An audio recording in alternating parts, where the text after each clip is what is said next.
चलिए, तो आज के नए सेशन में आप सभी छात्रों का हार्दिक स्वागत है।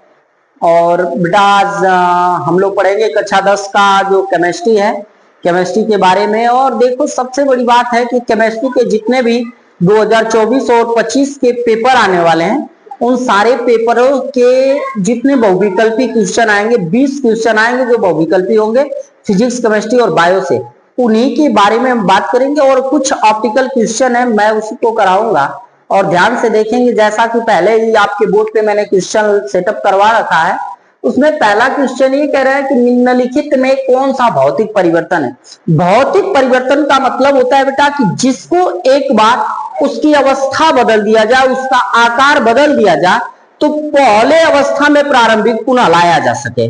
जैसे अगर मैं ये देखूं तो यहाँ पे जल का वाष्प में बदलना, किसका? जल का वाष्प में बदलना। कहने का तात्पर्य यह है बेटा कि अगर मैं जल को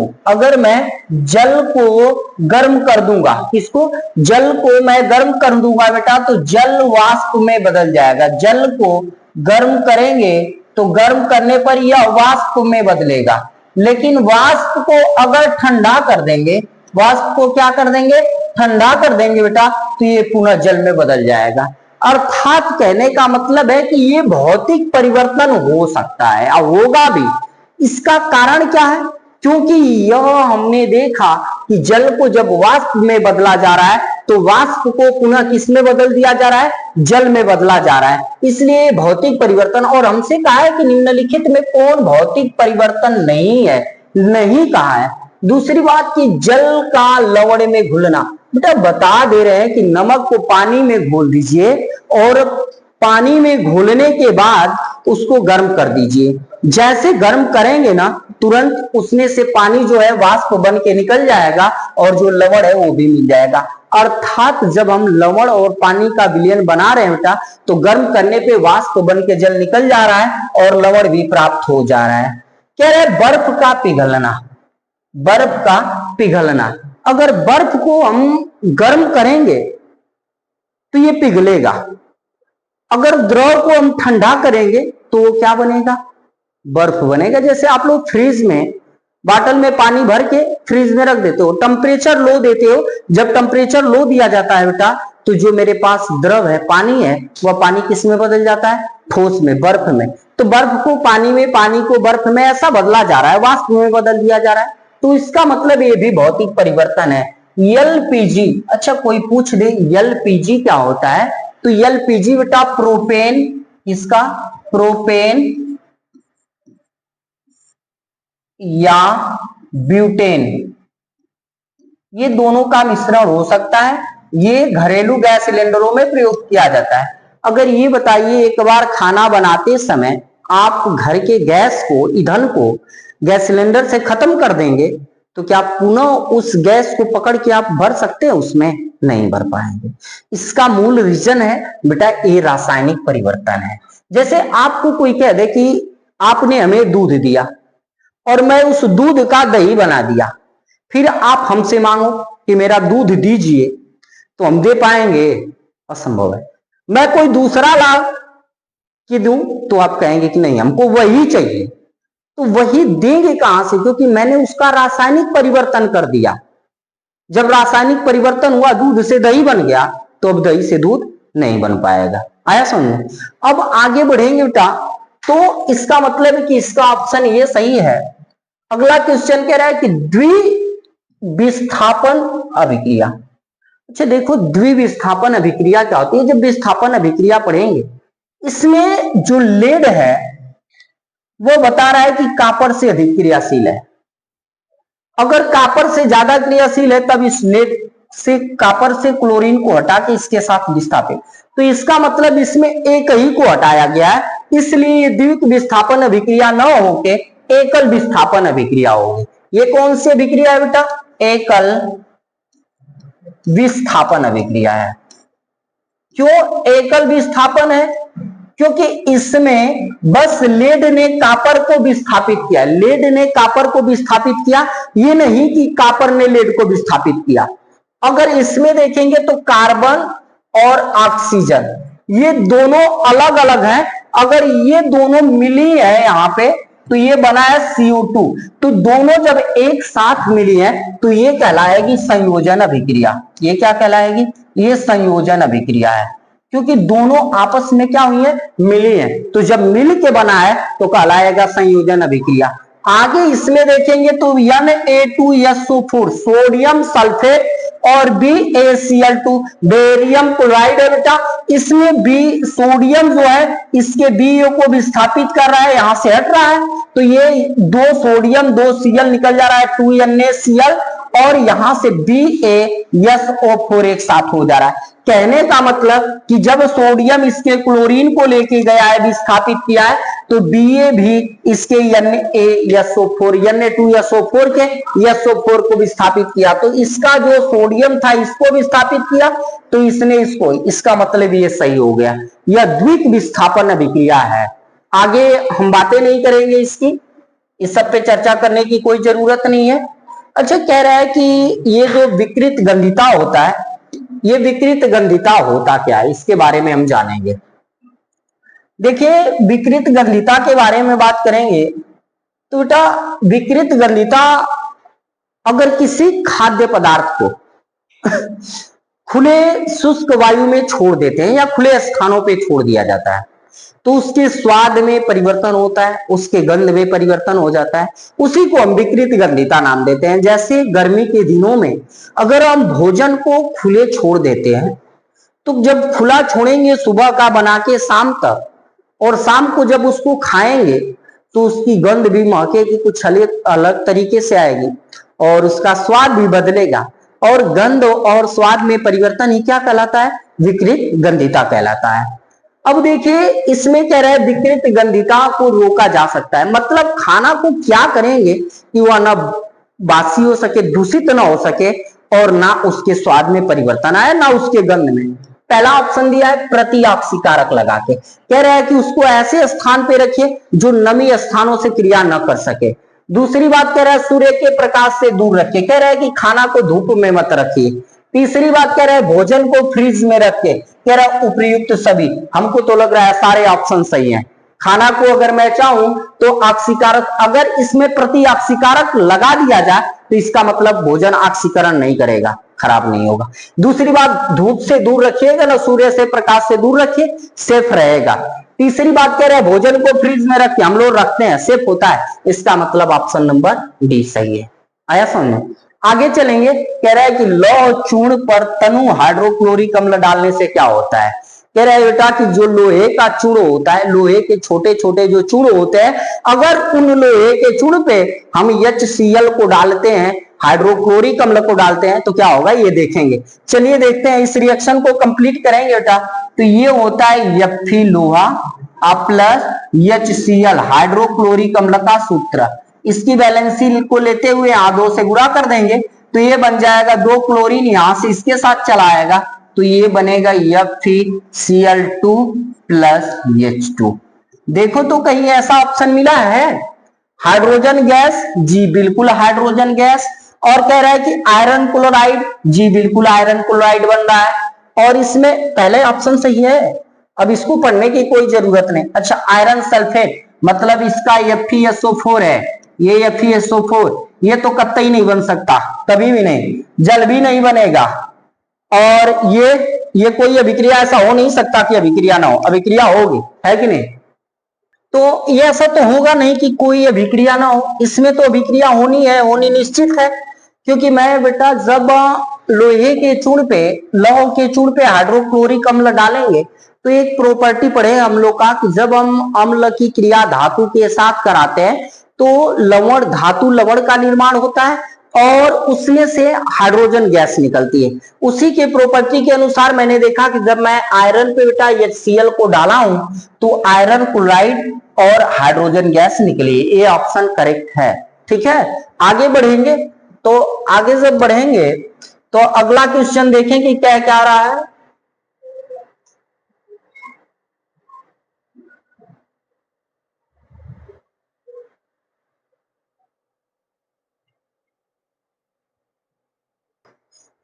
अगला क्वेश्चन है कि कार्बन को वायु में जलाने पर कार्बन डाइऑक्साइड गैस का बनना उदाहरण है। मेरे से ये बात कर रहा है कि जब हम कार्बन को हवा में जलाते हैं, किसको, कार्बन को हवा में जलाते हैं, तो ये किसका एग्जाम्पल है, किसका उदाहरण है, ये बताना है। तो हम देखेंगे कि जब हम कार्बन को मतलब सी को वायु में जलाया जा रहा है, किसमें जलाया जा रहा है, वायु में जलाया जा रहा है, तो कार्बन को जब हवा में जला रहे हैं बेटा, तो ये बन रहा है CO2। ये क्या बन रहा है, CO2। अच्छा, इसमें ऑप्शन दिया है संयोजन अभिक्रिया का, विस्थापन अभिक्रिया का, द्विविस्थापन का और वियोजन का। दिमाग लगाना है जरा कि कार्बन और ऑक्सीजन दोनों अलग अलग थे और दोनों आपस में क्रिया करके एकल उत्पाद बना रहे हैं। क्या बना रहे हैं, एकल उत्पाद बना रहे हैं। तो एकल उत्पाद का मतलब हुआ कि यह संयोजन है। ये क्या है, संयोजन। संयोजन का मतलब है बेटा जुड़ना। संयोजन का मतलब क्या है, जुड़ना। अगर ये जुड़ रहा है तो इसका मतलब है संयोजन है, ये आपस में संयोग करके एक नए उत्पाद का निर्माण किए हैं, इसलिए इस अभिक्रिया को हम क्या नाम देंगे, संयोजन। इसका भी ऑप्शन नंबर ए सही है। आगे हम बात करेंगे, कह रहे हैं कि दानेदार जस्ते पर तनु सल्फ्यूरिक अम्ल डालने पर कौन सी गैस निकलती है। अच्छा, एक बात तो क्लियर है कि कोई भी अम्ल हो, हमने कहा इसमें कि सल्फ्यूरिक अम्ल, बेटा जब अम्लों का गुणधर्म पढ़ रहे थे तो वह कहा था कि अम्लों की क्रिया धातुओं के साथ कराने पर उसमें से हाइड्रोजन गैस निकलती है। आगे हमको पढ़ने की कोई जरूरत नहीं है, लेकिन आपकी इच्छा है तो मैं इसको करूंगा। दानेदार जिंक का मतलब कि जेडीएन ले लिया, और इस जिंक की क्रिया सल्फ्यूरिक अम्ल, तो सल्फ्यूरिक अम्ल का मतलब होता है H2SO4। अगर मैं दानेदार जिंक को H2SO4 के साथ क्रिया कराऊं बेटा, तो इसका ये वाला इसके साथ चला आता है, तो ये बन जाता है ZnSO4 प्लस H2। ऐसा इसलिए होता है क्योंकि जिंक जो है ना, धातुओं की क्रियाशीलता श्रेणी में हाइड्रोजन से बहुत ऊपर होता है, इसलिए हाइड्रोजन को SO4 से जिंक ने विस्थापित कर दिया, तो बना जिंक सल्फेट, और कौन सी गैस निकली, हाइड्रोजन गैस। तो ऑप्शन नंबर इसका भी ए सही है। आगे बढ़ेंगे। अब ये ध्यान दीजिए कि यहां से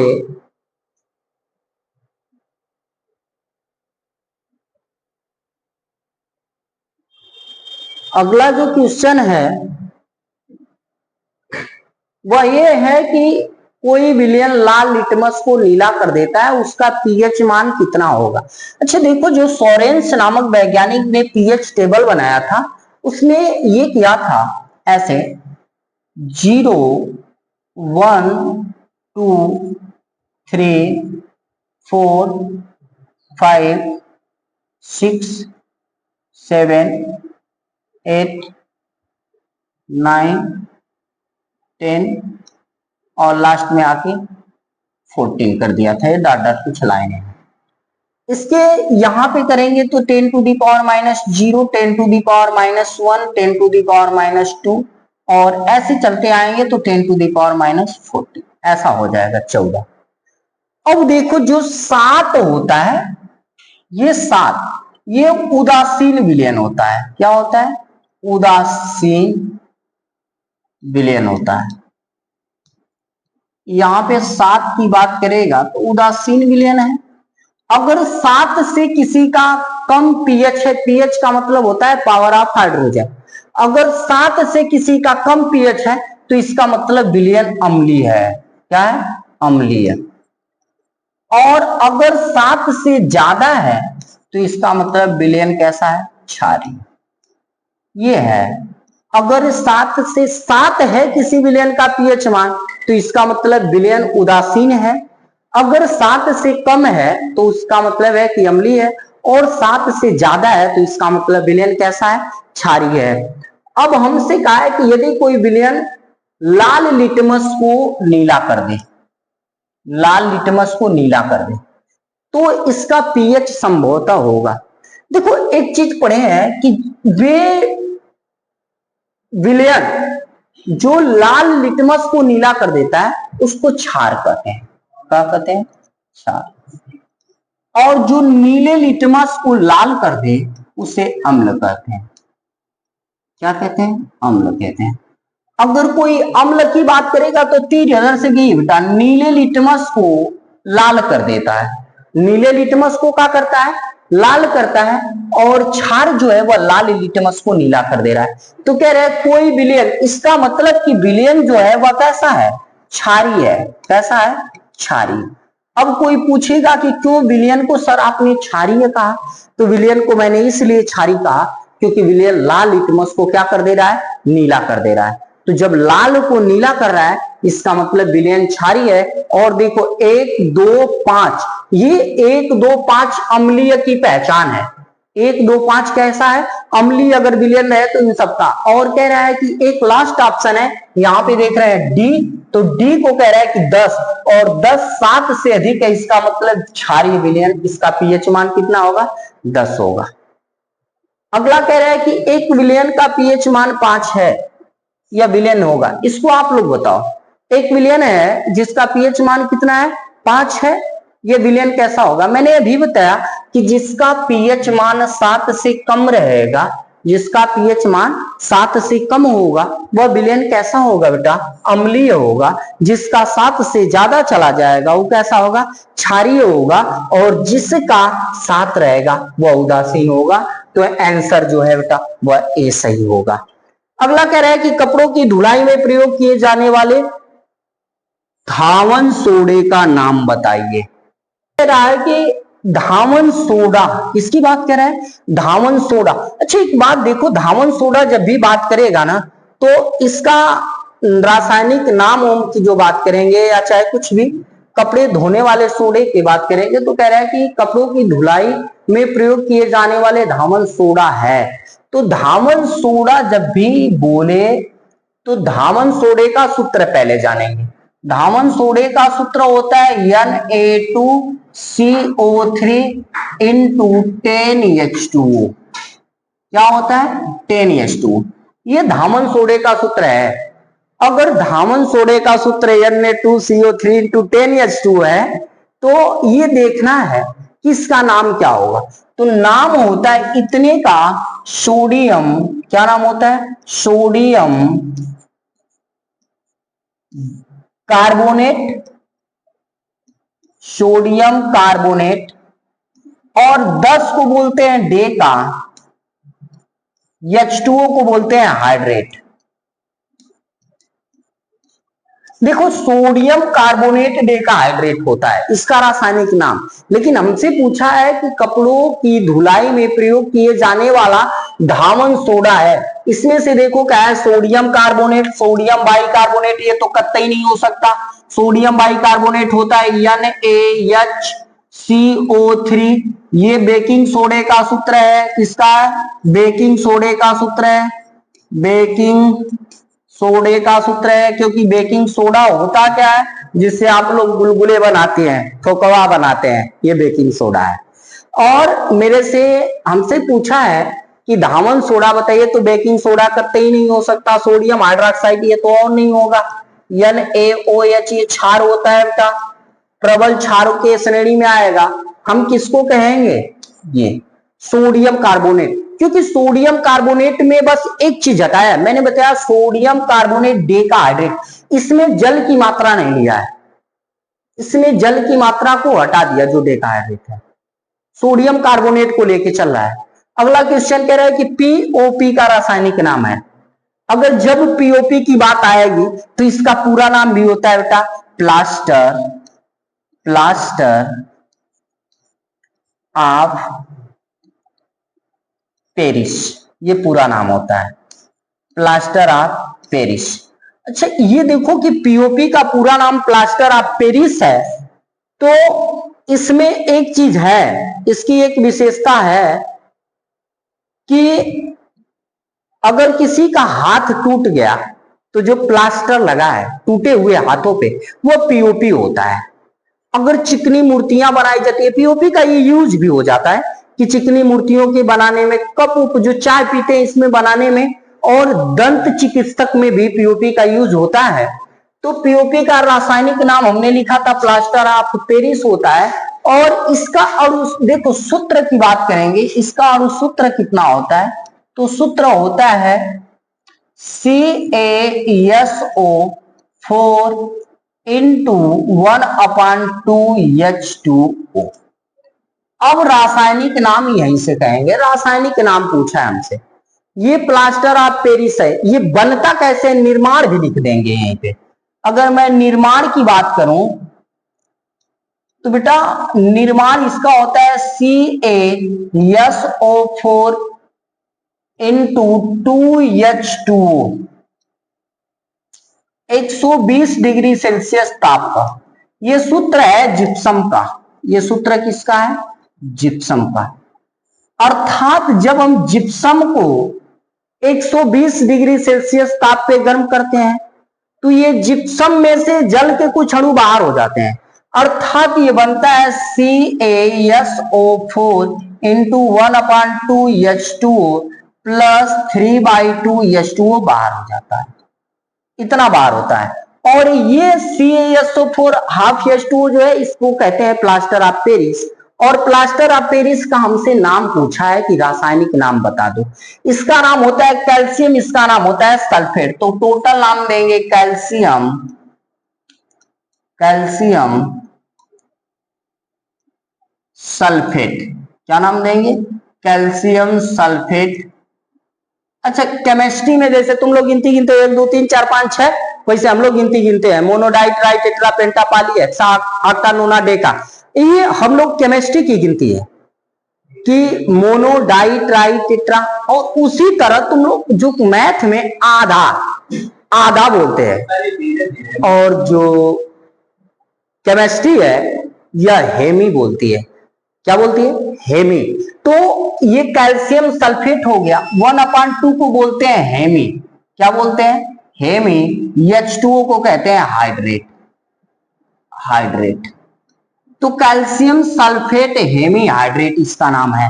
अगर इसमें कहीं मिला है कैल्शियम सल्फेट हेमी हाइड्रेट तो वही ऑप्शन होगा। कैल्शियम कार्बोनेट ये तो हो नहीं सकता, चुना पत्थर CaCO3। कैल्शियम सल्फेट ये है, कुछ कुछ है लेकिन इसमें हाफ जल की मात्रा नहीं। अच्छा अगर कैल्शियम सल्फेट की बात करेगा कहीं कहीं CaSO4 तो इसमें होता है, ये मृत तपित प्लास्टर का सूत्र है, मृत तपित प्लास्टर है।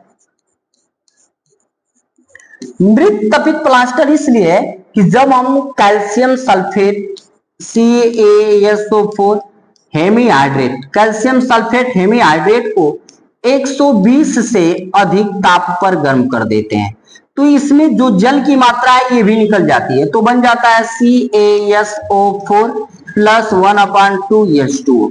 तो ये बनता है मृत तपित प्लास्टर। तो कैल्शियम सल्फेट जो है ये प्लास्टर ऑफ पेरिस नहीं है, यह कैल्शियम सल्फेट जो है यह मृत तपित प्लास्टर है।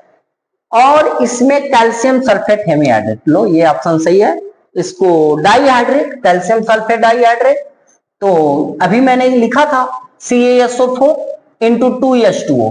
तो CaSO4 को कैल्शियम सल्फेट और 2 को बोल देंगे डाई और H2O को हाइड्रेट। मतलब ये जिप्सम है। ये क्या है, ये जिप्सम है, ये जिप्सम। ये याद कर लीजिएगा। यहां तक क्लियर हुआ। कह रहा है कि नवसादर का रासायनिक सूत्र है। नवसादर का रासायनिक सूत्र अगर कोई पूछे तो अमोनियम क्लोराइड NH4Cl, इसका नाम होता है ammonium, ammonium chloride. Ammonium chloride को नवसादर बोला जाता है, इसी को नवसादर बोला जाता है। तो ये डी ऑप्शन जो है ये सही है। अच्छा इसमें एक चीज और बताना चाहते हैं कि अमोनियम क्लोराइड में जो ये होता है ठोस अवस्था में, किस अवस्था में होता है, ठोस। अगर इसे गर्म कर दें तो ये गैस में बदलता है, द्रव में नहीं बदलता, गैस में बदलता है। तो इसका मतलब है कि अगर कोई ठोस पदार्थ, यदि कोई ठोस पदार्थ ठोस अवस्था से डायरेक्ट गैस अवस्था में बदल जाती है तो उसे ऊर्ध्वपातन अभिक्रिया कहते हैं। तो ये ऊर्ध्वपातित पदार्थ हो जाएगा, ये भी ऊर्ध्वपातित है, C6H10O, ये कपूर का सूत्र है। और आयोडीन भी है, ये कपूर, आयोडीन, नवसादर, ये सब ठोस होते हैं। लेकिन अगर आप इन सबको जलाएंगे, आप इनको गर्म करेंगे तो इनकी प्रॉपर्टी ये होती है कि ठोस से द्रव में न बदल के डायरेक्टली गैस में बदल जाते हैं, इसलिए इनको कहते हैं ऊर्ध्वपातित पदार्थ। ये ऊर्ध्वपातन अभिक्रिया दिखाते हैं। आगे पढ़ेंगे, अगला जो क्वेश्चन है वह यह है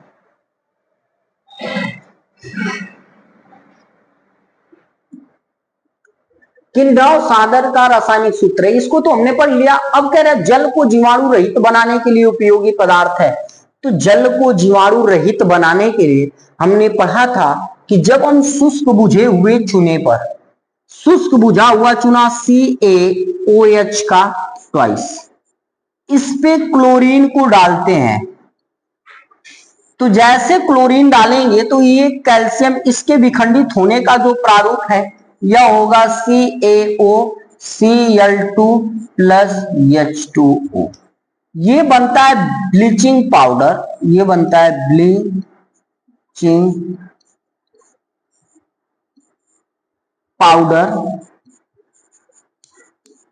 या इसी को विरंजक चूर्ण भी बोलते हैं, विरंजक चूर्ण। देखिए ब्लीचिंग पाउडर या विरंजक चूर्ण जो है, इसका उपयोग जल को जीवाणु रहित करने के लिए किया जाता है। यह हल्के पीले रंग का क्रिस्टलीय ठोस होता है और इसका जलीय विलयन दुधिया भी होता है। ये याद होना चाहिए, बहुत ज्यादा बार पेपर में पूछा जा चुका है कि जो विरंजक चूर्ण है इसका भौतिक गुणधर्म क्या है, रासायनिक गुणधर्म क्या है, इसका उपयोग क्या है, इसका अणुभार कितना है, इसका निर्माण की विधि बताइए। तो बेटा हम जल को जीवाणु रहित बनाने के लिए विरंजक चूर्ण का प्रयोग करते हैं। आगे बढ़ेंगे तो अगला जो क्वेश्चन है मेरे पास वह यह है कि लिटमस पेपर तैयार होता है किससे। लो, ये भी एक क्वेश्चन आ गया कि लिटमस पेपर किस पौधे से तैयार किया जाता है। तो पहला कहा है कि हल्दी के पौधे से, लाइकेन के पौधे से, गुड़हल के पौधे से और जेरानियम के पौधे से। बेटा जो लिटमस पेपर होता है और लिटमस पेपर से ही अम्ल क्षार की प्रॉपर्टी, गुणधर्म को बताया जाता है या पहचान किया जाता है। और उसको पहचानने का बहुत सारे तरीका है कि जो स्वाद में खट्टे होते हैं उसे हम अम्ल कहते हैं, जो स्वाद में कड़वे व तीक्ष्ण होते हैं उसे क्षार कहते हैं। तो जो लिटमस पेपर होता है उसको हम लाइकेन के पौधे से प्राप्त करते हैं, ये भी ऑप्शन आ सकता है। कह रहे सिरके में कौन सा अम्ल पाया जाता है, जो सिरका होता है उसमें कौन सा अम्ल होता है। तो हमने देखा है कि सिरका में, अच्छा ये अम्ल, एक और इसकी विशेषता है कि मानव शरीर से निकलने वाले पसीने में एस्टिक एसिड की अल्प मात्रा पाई जाती है। तो एस्टिक अम्ल का सूत्र जो होता है वह होता है CH3COOH।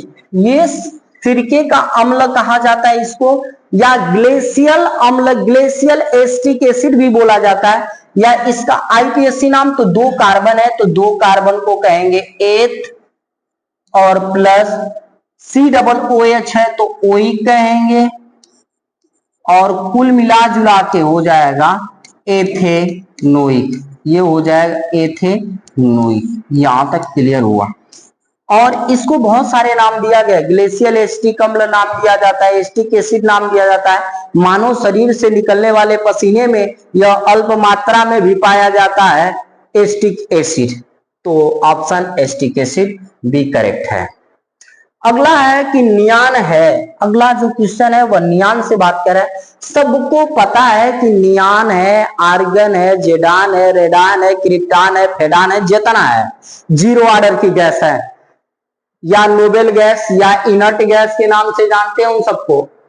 तो इन सबको हम कहते हैं कि अच्छा इनर्ट गैस जो है 0 ऑर्डर की गैस है, वह कभी क्षार धातु नहीं हो सकती। क्षार धातु वे होती है जिनका इलेक्ट्रॉनिक विन्यास करेंगे तो बाहरी कोश में प्लस एक इलेक्ट्रॉन आएगा, एक इलेक्ट्रॉन त्यागने की क्षमता होती है। जैसे सोडियम हुआ, पोटेशियम हुआ, ये सब एक इलेक्ट्रॉन को त्याग देते हैं। और क्षार मृदा धातु की बात कर देगा तो वही मैग्नीशियम आ जाएगा, कैल्शियम आएगा, ये सब 2 इलेक्ट्रॉन त्यागते हैं। उपधातु हो नहीं सकता, संक्रमण तत्व डी ब्लॉक के तत्व होते हैं, हो नहीं सकता। इसका मतलब 0 ऑर्डर की गैस है सब, या नोबेल गैस या इनर्ट गैस है, ये सब अक्रिय गैसों की श्रेणी में आ जाती है। ठीक है, अगला जो क्वेश्चन है, खाने वाले सोडे का रासायनिक नाम लिखो। अभी जस्ट तो पीछे बताया था मैंने कि खाने वाले सोडे को यम कहते हैं, सोडियम, क्या कहते हैं, सोडियम बाई कार्बोनेट,